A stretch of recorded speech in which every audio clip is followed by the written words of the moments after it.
My number is 917-889-8825. Call in, press 1 to speak to us. If not, listening to you. We're now talking with more celebrity gossip.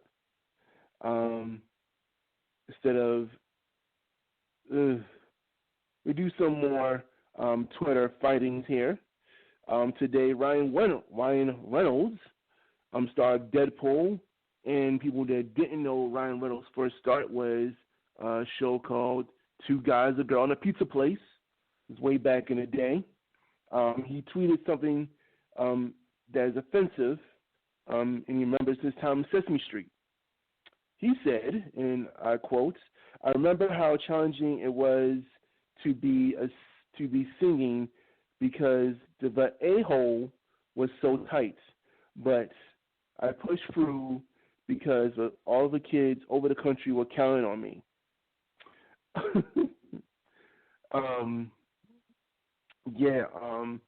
As this tweet got on the stratosphere, a lot of people say it was offensive. I don't think it was offensive. It was lighthearted, but I think the word a-hole got people upset. It was offensive was so tight. They said that CTW, which is the Children's Television Workshop, was a secret company for sex trafficking of minors and molesting children. That's why if you've seen Sesame Street lately, only 4 of the original cast members are still there, and eventually they're going to start firing them all.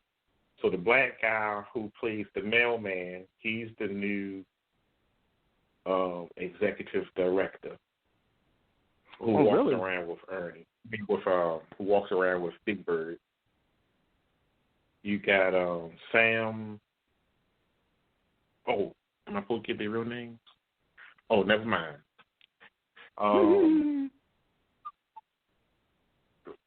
Because the cast have changed. They fired a lot of them. Some of them were asked to voluntarily quit, like Reba the mail lady. She's no longer there. You all know who Reba the mail lady went to Pee-wee's Playhouse, and that's where she also, Reba the mail lady. You may know her today as F.C. Parker Murkison on Chicago Med, but that was always her.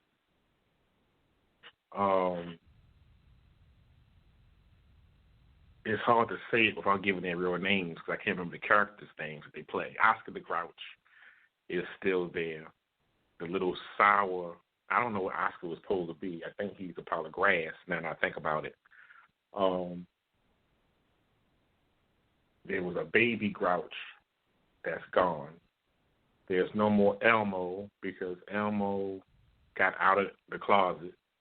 I don't know how that got into play, but he decided to sue Sesame Street because they were firing him and recasting the Elmo, and the Elmo was some character that he created.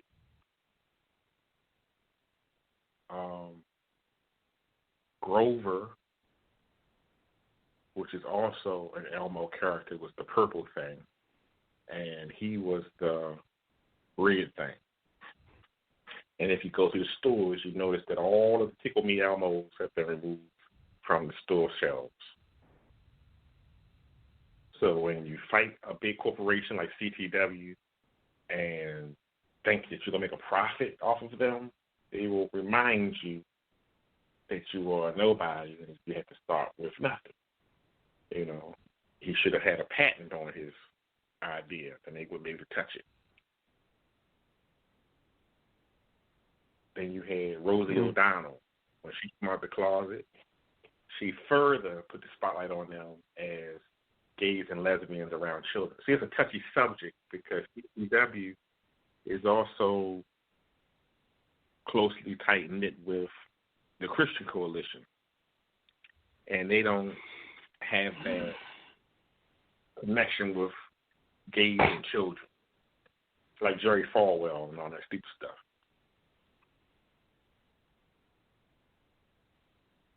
Matter of fact, everything created with CTW had something to do with the church, but it was more of a Catholic thing because that's what the Christian Coalition is, Catholics and Southern Baptists. And when you hear the word Southern Baptist, you're really talking about the Ku Klux Klan. I shouldn't say that out loud, but that's what you're talking about. Because Jerry Falwell is all you need to put on him is a sheep and listen to his voice, and he sounds like a grand wizard, you know. So, but not all of them. I'm sure there's some good Tennessee folk somewhere, but Florida, Texas, Alabama, Mississippi, New Mexico, Southern Baptists, they all talk about the vision of blacks and whites and all that stupid stuff. And then they want to have a kumbaya and be on TV. Ain't no room for the gays. Ain't no room for the lesbians. Ain't no sex before marriage. You know, you have to read the scripture, deliver the scripture, but you can't ram the Bible down nobody's throat. See, the difference between common sense pastors and Southern Baptist pastors is they have boundaries. Southern Baptists don't have no boundaries. They just apply it with a broad stroke to everybody. And that's where I disagree, because you're not saved and you're not a Christian. My Bible has nothing to do with you. So how can I subject you to my rules? I'm not a believer. Just like the Jehovah's Witnesses and stuff. If I'm not a believer, that nonsense, I won't say nonsense, but that stuff don't apply to me. Boy, oh boy, crazy, crazy, crazy. Mm-mm. So, and what happened?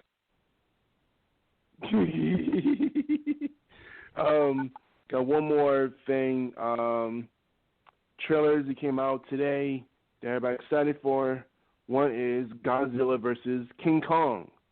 The trailer got everybody's attention on today. It's coming on movie theaters and also HBO Max if people have HBO Max next month, which everybody got excited for. And also Samuel Jackson's two posthumous characters are now having two series of their own. Marvel just announced that Samuel Jackson's Nick Fury will have a show called Secret Invasion. It's based on the comic book about a Skrull invasion attacking the world. And the other one is Mace Windu. The character has been long forgotten from the Star Wars mythos, but there's whispers that is he alive? Is he dead? George Lucas says he's alive, but he's looking for a storyline for him.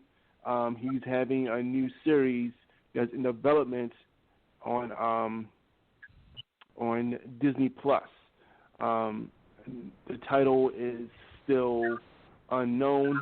The title should be on Knights of the Old Republic, which is after everything has started, everything has ended, or something else. So that's it for Celebrity Gossip. Now it's time for Know Your Rights. Is it? Let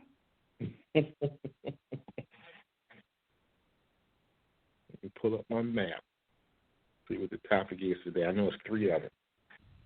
The first topic is, again, phone lines are open 917-889-8825. That's 917-889-8825. You have a question or comment, make sure you press the 1 key. Let me know what you think. Your input is always appreciated.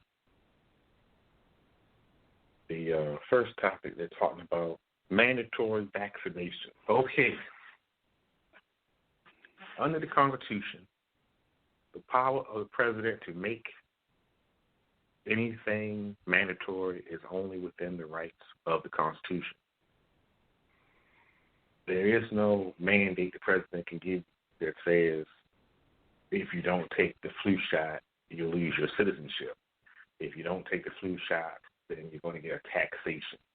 So Obama made that overstep with the health care. They said if you don't have the health care, we're going to penalize you for not having the tax care. Even though it was unconstitutional, it was up to Congress to make it official.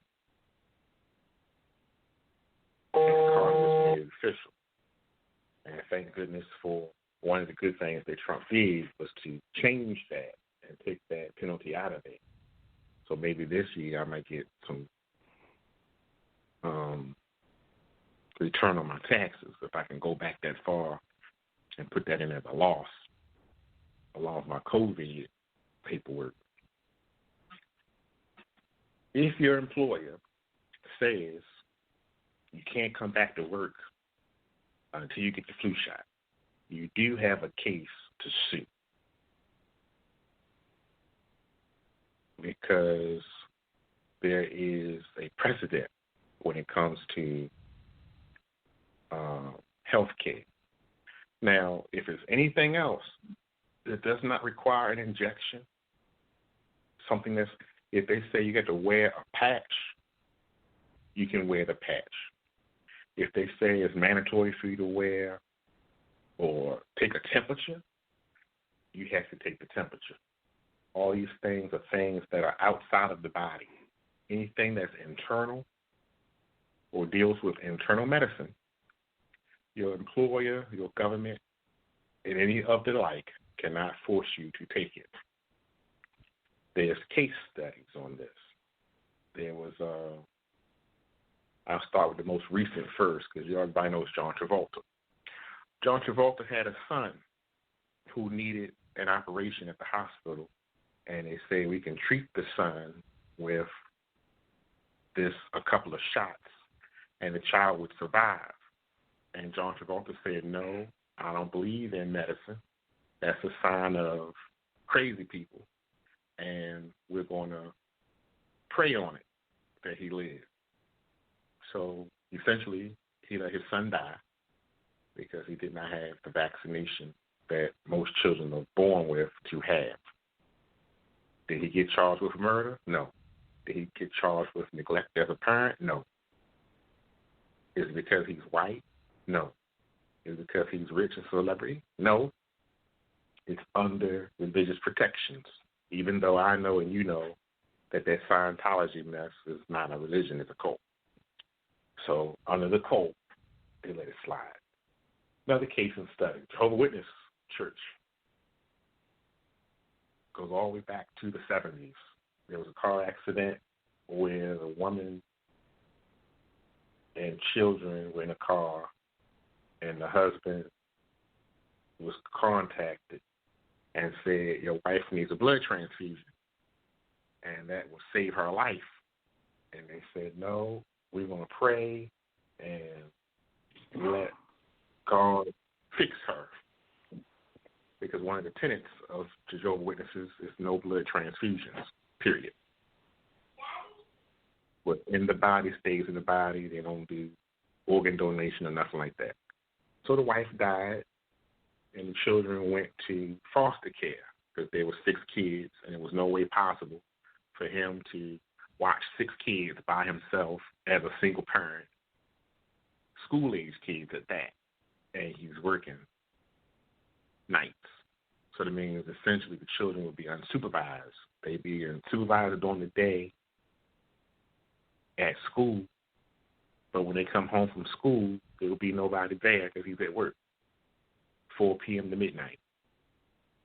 So the whole after school, nobody there to cook for him, nobody there to bathe him, nobody there to watch him, nobody to care for him, nobody to turn the lights off, nobody to put him in bed, nobody to prepare them for going to school in the morning.